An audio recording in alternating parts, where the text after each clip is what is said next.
Monsieur Pascal Gana, qui est candidat pour le Front National.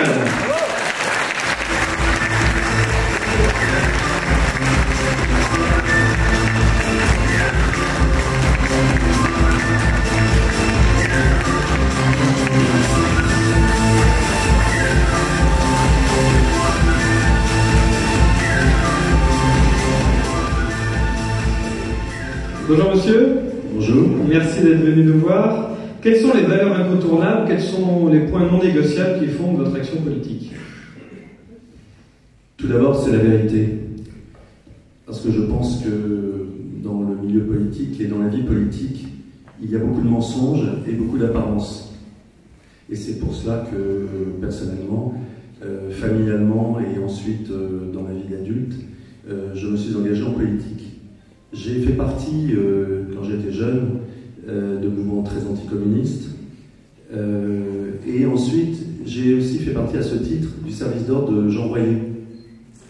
Et je me souviens avoir rencontré face à moi, physiquement, lorsque les meetings étaient attaqués, les mêmes gens que ceux qu'on retrouve aujourd'hui, qui sont devenus des officiels, des ministres, des dirigeants du Parti Socialiste, peut-être plus haut, je ne sais pas.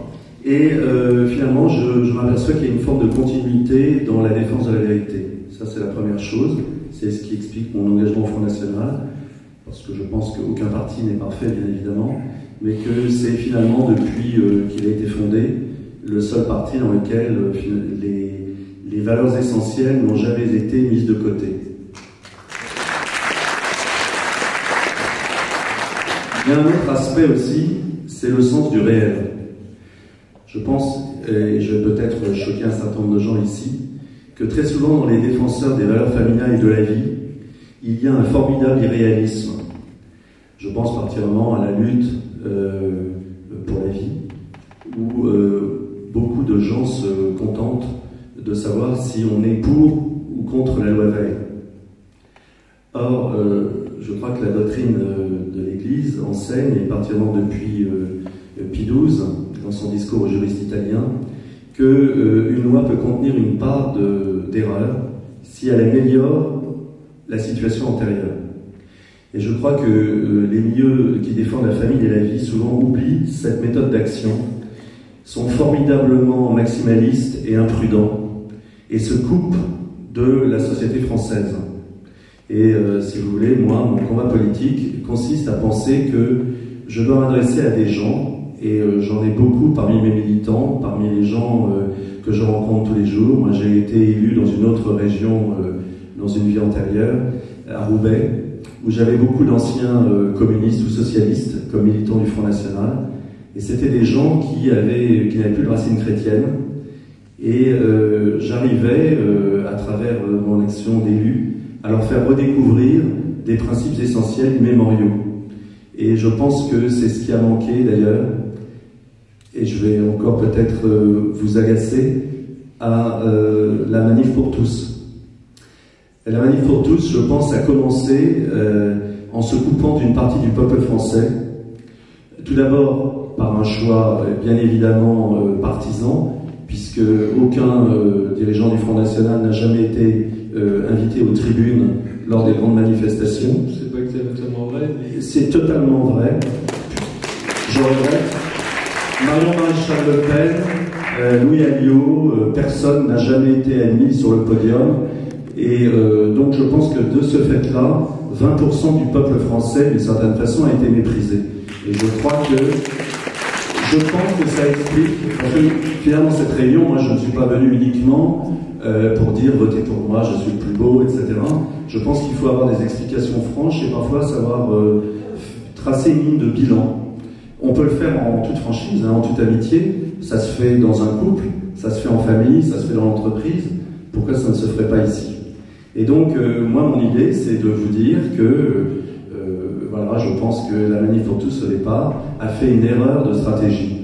Et puis, il y avait autre chose, moi, qui m'avait beaucoup étonné, et je le dis également, je pense que c'est une des choses qui a fait qu'il y a eu une sorte d'incompréhension mutuelle entre une partie du Front National et la manif pour tous, c'est le fait d'avoir choisi Madame Brigitte Bardot, que je connais depuis très longtemps, puisque je l'ai fréquentée à Assas. Choisi, c'est un grand mot. Je ne sais pas. qui expliquait chez Ruquier le soir de la première grande manifestation, celle des Champs-Élysées, que nous n'avons pas pris, qu'elle était pour le mariage homosexuel, mais sans l'adoption. C'est-à-dire qu'à l'heure, vers minuit et demi, 1h du matin, où des milliers de gens étaient en train de monter dans leur bus pour venir manifester contre le mariage homosexuel, elle affirmait qu'elle était pour.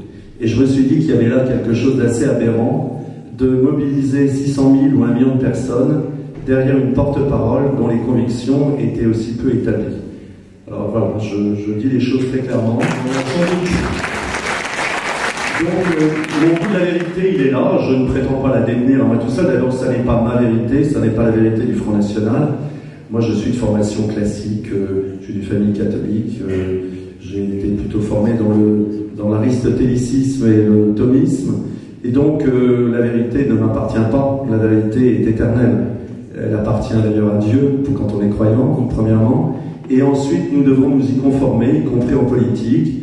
Je pense que ça suppose parfois d'être incompris, d'être mal vu, d'être rejeté, mais finalement c'est le sort de tous les gens qui ne transigent pas sur leurs convictions. Voilà, c'est le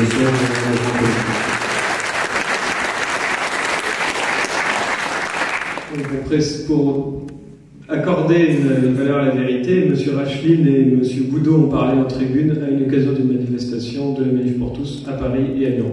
Donc, à Paris, je crois pas. Ah si, M. Rachline a parlé l'été dernier, au mois de juin. Au mois de juin Exactement. Et M. Boudot au mois d'octobre, et Mme Marion Maréchal a été... une vidéo d'elle est passée le 8 février 2014. Mais pas, non, voilà, très tardivement, et d'autre part, j'ai le souvenir d'une de mes amies, mère de famille, que M. Mariton a fait chasser d'une manif pour tous à Lyon. Voilà, donc je pense que il y a une vidéo qui existe. C'est des choses qu'il faut que nous disions parce que nous ne pouvons pas rester dans une ambiguïté. Le temps a passé, il ne s'agit pas d'entretenir des ressentiments. Moi, je n'ai pas de ressentiment, je fais de la politique, je ne fais pas du sentiment. J'essaie de mettre mes actes en conformité avec mes convictions et je pense qu'il est bon que nous le fassions tous ensemble en nous disant les choses telles qu'elles sont. Elles sont dites. Voilà. Merci. Alors, quel est votre projet? Quelles sont vos priorités en tant que président de région? Eh bien, ce sont deux domaines. Évidemment, il y a le domaine de l'économie, mais bon, est-ce que je dois traiter du sujet de l'économie ici, dans la mesure où je pense que cette assemblée est particulièrement intéressée par les sujets tournant autour de la famille au sens large. Je dois vous dire que moi, il y a deux sujets qui m'intéresseraient sous cet angle-là particulièrement. C'est l'enseignement et la culture. L'enseignement, pourquoi?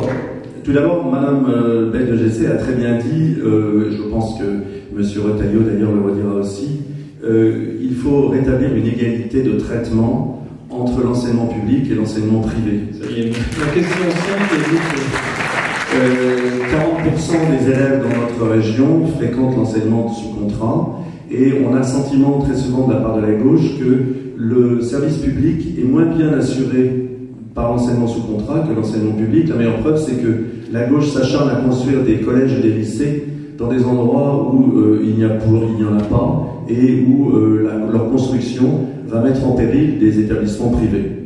Bon. Donc, immense gaspillage et absurdité laïciste, très typique du fanatisme habituel aux gens de gauche dans ce domaine-là. Mais moi, je pense qu'il y a un aspect beaucoup plus intéressant, c'est ce qui se passe à l'intérieur des établissements. Bon, les problèmes d'insécurité, etc. Mais je crois que la région finance ce qu'on appelle des actions éducatives prioritaires et qui sont là des occasions d'endoctrinement de la jeunesse sous le couvert d'une pseudo-tolérance, d'une diversité. On enseigne la théorie du gender. On enseigne, dont je rappelle qu'elle a été quand même introduite à l'école par un ministre de M. Sarkozy, parce que il n'est pas celui qui avait autorisé ce petit film sur l'enfant de la Lune, là, qui était un film en faveur de l'homosexualité infantile, je crois. Et il y a donc ces actions éducatives prioritaires. qui finalement tournent toujours autour du même sujet. Il s'agit de détruire ce qui fait les principes de vérité qui permettent à des jeunes de se situer à la fois eux-mêmes comme personnes, dans leur sexualité, dans leur nature profonde, biologique, en introduisant chez eux le doute, qui ensuite consiste à les introduire vers des pratiques sexuelles bien évidemment orientées, ensuite à leur présenter la sexualité d'une façon fausse, en dissociant la sexualité au sens physique et biologique du terme de l'aspect psycho-affectif. Ce qui fait que, évidemment, à partir de là, on peut tout introduire, le passe contraception, contre lequel je me suis prononcé dernièrement. On peut introduire finalement une éducation d'État dont le projet est totalitaire, puisqu'il enlève ce rôle essentiel à la famille. Il y a aussi tout ce qui consiste à faire croire que toutes les valeurs et toutes les religions se valent. Moi, je ne pense pas que toutes les valeurs et toutes les religions se valent. Je pense qu'il y a des religions, et la religion chrétienne, qui s'est appuyée sur le terreau culturel gréco-latin, a produit des hommes de civilisation totalement différentes des autres religions. La meilleure preuve d'ailleurs, c'est que finalement tous les systèmes politiques, tout le droit, le système, la science, je dirais même tout ce qui est du domaine du social, l'hôpital, l'université, etc., ce modèle occidental a été copié par le monde entier. Ça n'est pas le fait du hasard, et pourtant c'est ce qu'on enseigne aux jeunes, en leur faisant croire que visiter une mosquée, c'est la même chose que visiter une église, et c'est ainsi qu'on a des jeunes qui ensuite arrivent au bac, ou même à l'université. Mon épouse a été élève de l'école du Louvre, elle avait des camarades qui ne savaient pas comprendre un tableau religieux, puisqu'elle n'avait même pas la culture élémentaire sur leurs racines chrétiennes. Par contre, on apprend aux jeunes ce que c'est qu'un mihrab, ou ce que c'est que le muezzin, etc., etc. Et moi, je pense qu'on est là dans un phénomène de déculturation qui permet ensuite d'introduire à la place, en remplacement, toutes les théories constructivistes, toutes les idéologies, tout ce qui permet de séparer la réalité des institutions. C'est-à-dire que les institutions se mettent à fonctionner en dehors de ce qui est la nature humaine, de ce qui est l'anthropologie normale, de ce qui est la loi naturelle. Et donc voilà pourquoi pour moi l'enseignement, et je pense qu'il faudra cesser, si j'étais président de région, il faudra interrompre tous ces types de formations, d'actions soi-disant éducatives. L'école n'a pas à éduquer les enfants, elle a à simplement les instruire.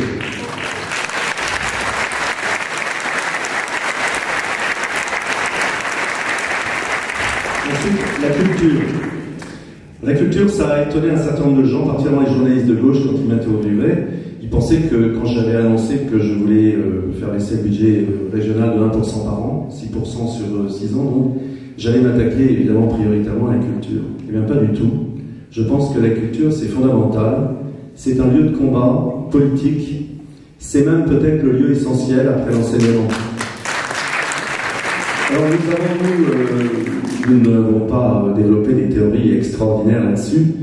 Ce que nous voulons, c'est faire baisser le coût pour les familles de la pratique pour leurs enfants, de l'apprentissage des activités artistiques, culturelles. Je pense que par exemple les écoles de musique, il n'y en a pas assez dans les territoires ruraux, il n'y en a pas assez dans un certain nombre de quartiers mobiles. Ils sont trop chers. Beaucoup de familles ne vont pas apprendre d'instruments de musique, de pratiques culturelles, de pratiques théâtrales, de la danse, etc. à leurs enfants parce que leurs revenus sont trop modestes.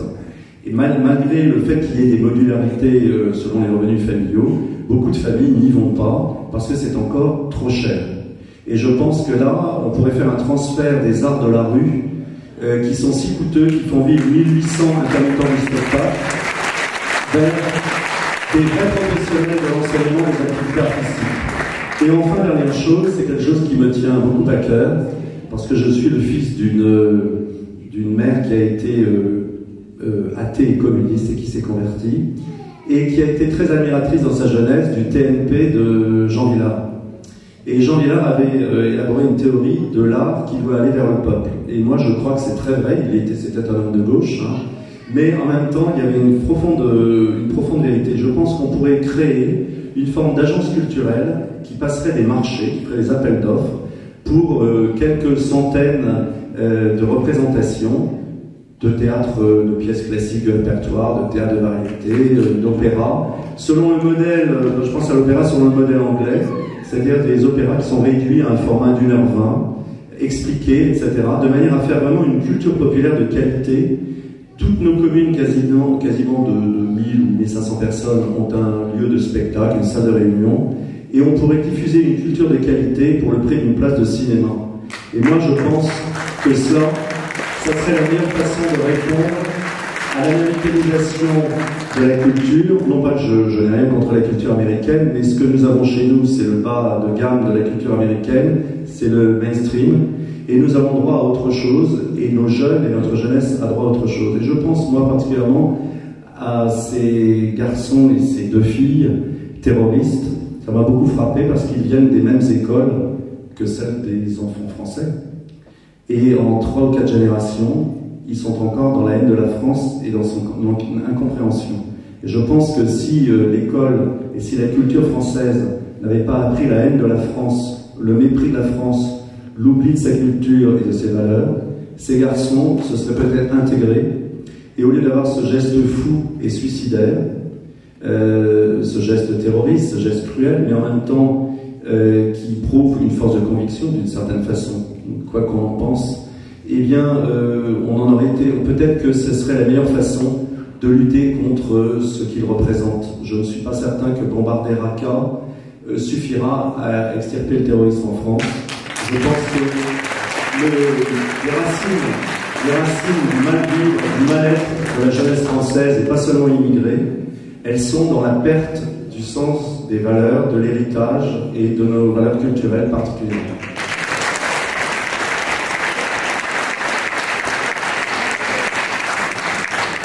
Je ne suis pas sûr que ce soit dans les compétences de la région de bombarder Raqqa, mais ça viendra.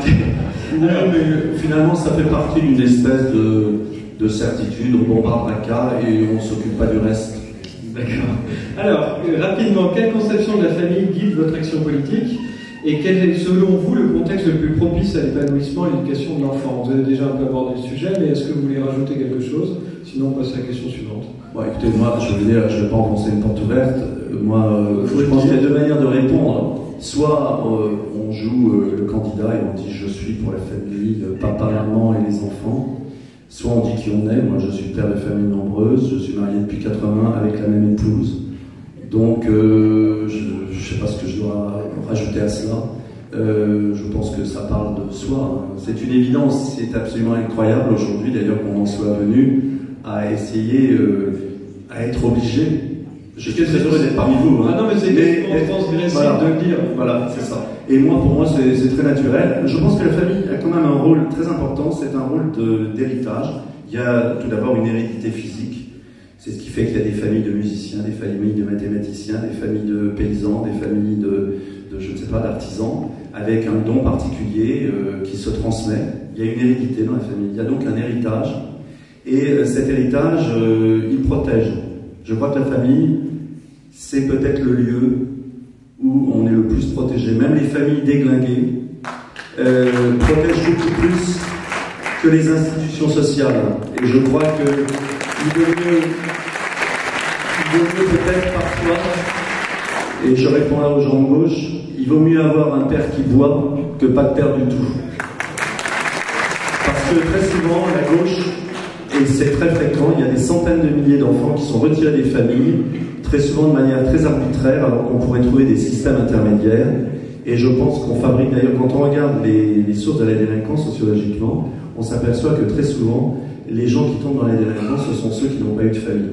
Donc je pense qu'il vaut mieux des familles imparfaites, parce qu'elles ont quand même un rapport avec la nature de l'homme, que pas de famille du tout. Et donc, pour moi, la famille, c'est l'héritage, c'est la transmission et c'est la protection.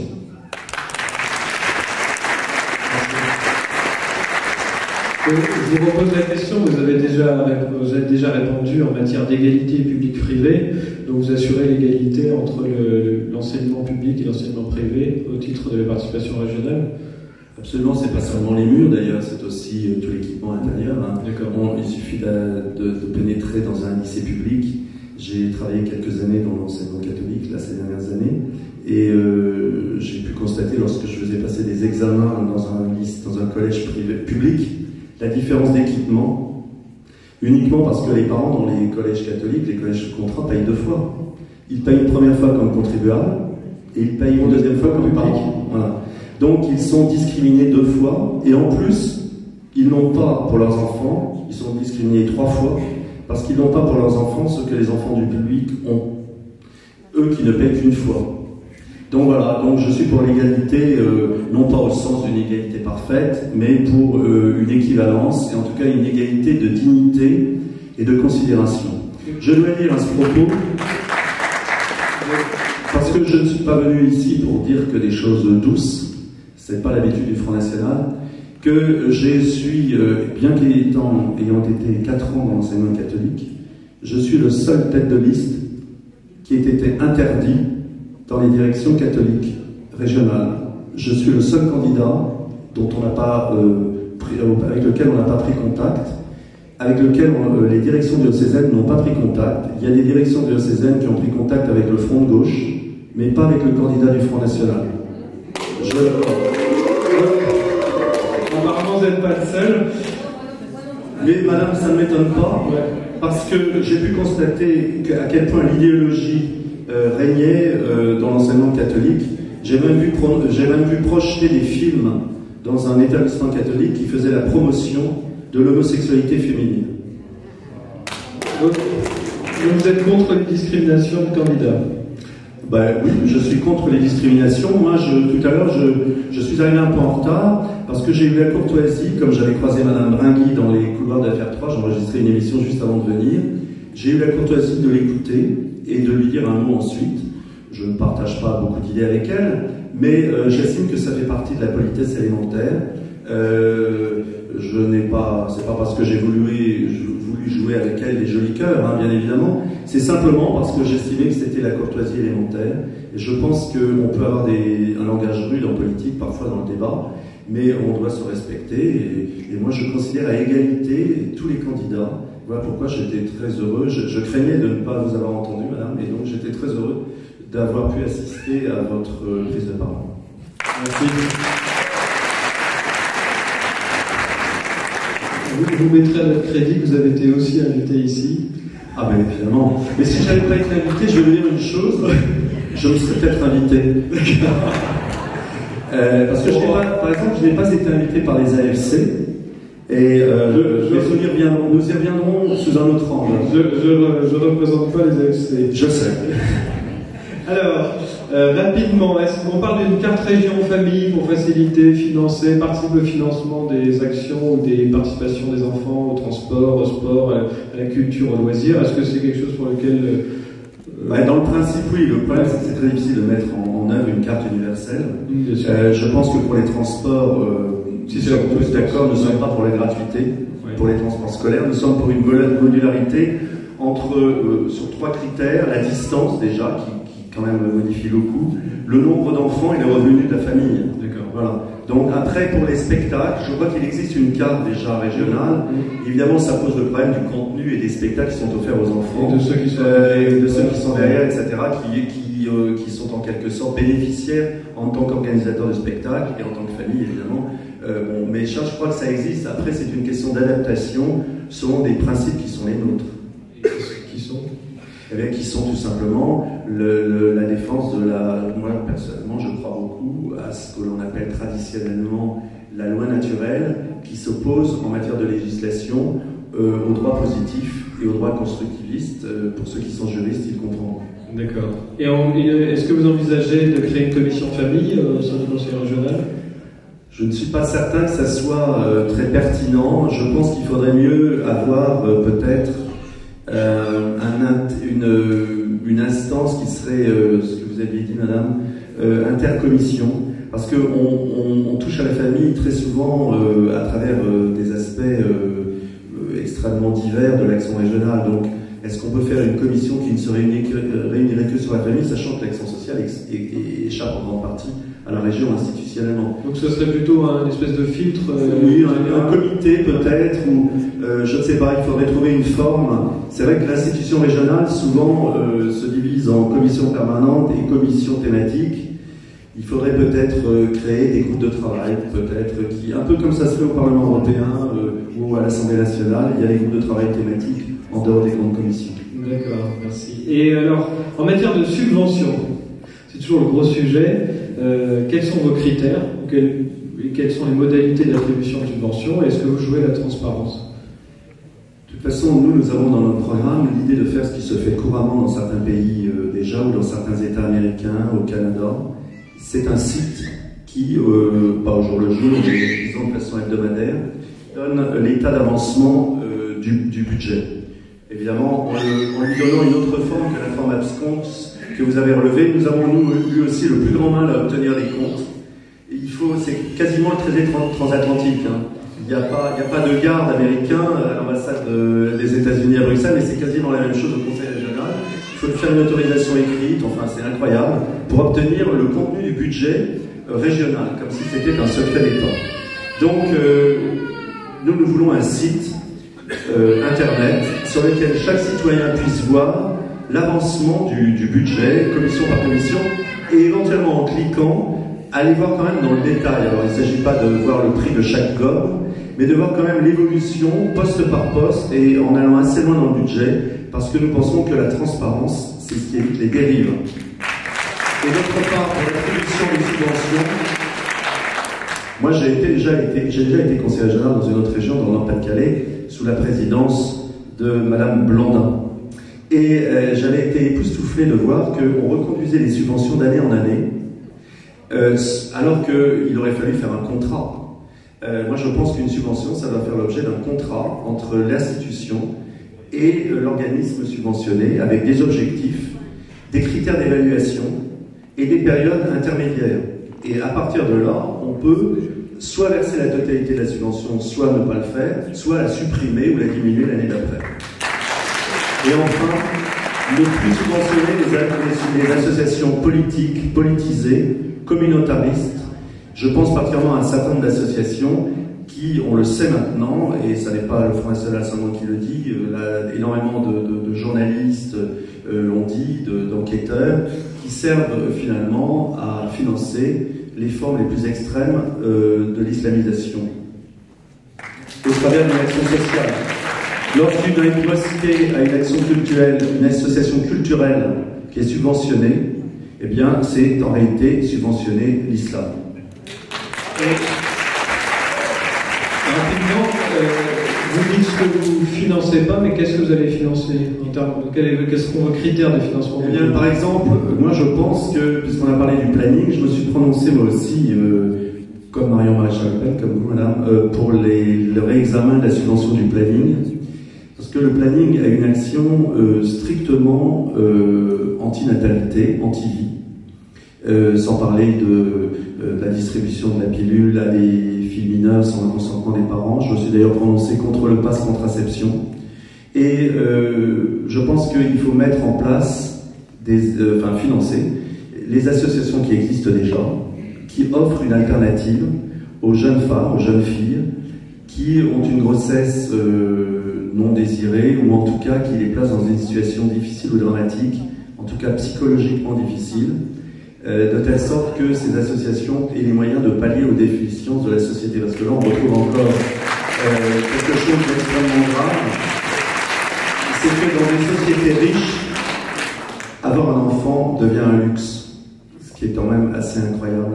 On augmente chaque année, on sort des modèles de voitures d'électroménager de plus en plus perfectionnés, mais le simple, le bébé, ce petit être que nous avons tous été, eh bien, finalement, il faut le défendre, et lui, il n'a personne pour le défendre si la société ne le fait pas, et je pense que la région peut, à sa place, aider les associations qui se consacrent à cette tâche.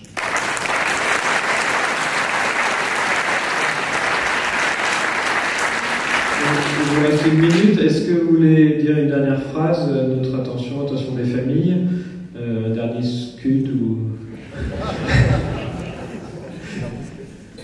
J'ai un scud.